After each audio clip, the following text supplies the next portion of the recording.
राजा विक्रम और रहस्यमयी संत। बहुत समय पहले उज्जैनी नामक एक समृद्ध राज्य था, जहां राजा विक्रमादित्य न्यायप्रिय, बुद्धिमान और पराक्रमी शासक थे। उनकी वीरता की कहानियां दूर दूर तक प्रसिद्ध थीं। रहस्यमयी संत की भविष्यवाणी। एक दिन एक रहस्यमयी संत उनके दरबार में आया और बोला, राजन, आपका भाग्य एक महान परीक्षा से गुजरेगा। यदि आप सच्चे और निडर हैं, तो आपको एक अनमोल खजाना प्राप्त होगा।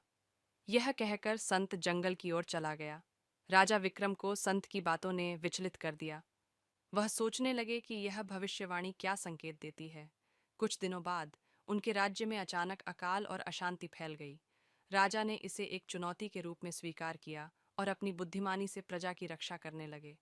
खतरों का सामना। एक रात वही संत फिर प्रकट हुआ और बोला, राजन, यदि तुम इस संकट का समाधान चाहते हो, तो तुम्हें कालवन नामक जंगल में जाना होगा, जहाँ एक रहस्यमयी गुफा है।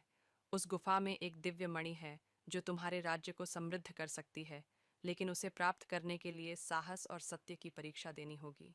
राजा विक्रम ने तुरंत अपने घोड़े पर सवार होकर जंगल की ओर प्रस्थान किया।